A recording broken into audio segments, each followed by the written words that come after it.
حضرت خلیفۃ المسیح اول رضی اللہ تعالیٰ عنہ کا وہ واقعہ ملتا ہے کہ ان کی بہن کا ایک بیٹا تھا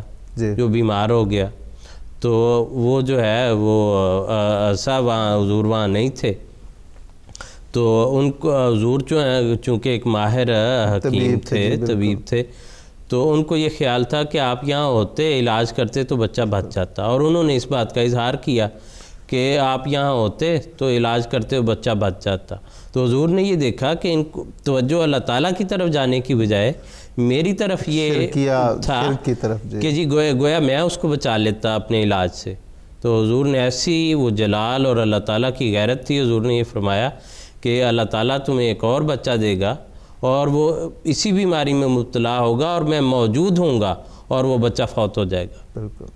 وہ ایسا جو ہے بعد میں واقعہ ہوا کہ وہ جو ہے ان کا بچہ ہوا، وہ بیٹا بیمار ہو گیا، اس کو وہی بیماری تھی، حضور وہاں پر تھے، وہ کہتی ہیں مجھے وہ بات حضور کی یاد آ گئی۔ تو حضور نے یہ فرمایا کہ انہوں نے پھر دعا کے لیے کہا، حضور نے کہا اب یہ فوت ہوگا تو اللہ تعالیٰ پھر تمہیں نعم البدل جو ہے وہ دے گا۔ حضرت فاطمہ حضور صلی اللہ علیہ وسلم کا بھی ایسا ہی واقعہ آتا ہے کہ وہ حضرت فاطمہ کا جب بچہ بیمار ہوا ہے تو آخری وہ جان کنی کی حالت تھی، تو بلایا حضور صلی اللہ علیہ وسلم کو، تو آ کے پیغام دیا، تو حضور نے انہیں کہا کہ صبر کریں۔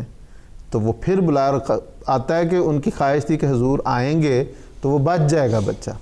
تو حضور گئے ہیں، وہ بچہ فوت ہو گیا، اور حضرت فاطمہ بڑا اس پہ اظہار کیا، تو حضور نے فرمایا کہ دفن کر دو اس کو، بھی فوت ہو گیا، جو اللہ کی امانت تھی وہ لے گئے۔ تو یہ جو ایک ذہن میں بعض اوقات خیال آ جاتا ہے کہ وہ اچھا ڈاکٹر ہوتا ہے یا وہ میسر آ جاتا، ٹھیک ہے، وہ ایک حد تک جو اسباب کرنا ٹھیک ہے، لیکن اصل جو مسبب الاسباب ہے، جب اس کے سامنے پھر کچھ نہیں، جو اس کی امانت ہے جو وہ لے جاتا ہے، تو بس اس میں یہ سوچنا کہ یہ ہوتا تو ایسا میں بچ جاتا، یہ نہیں ہو سکتا۔ جی بالکل بالکل، اصل جو ہے وہ توحید ہی وہ چیز ہے۔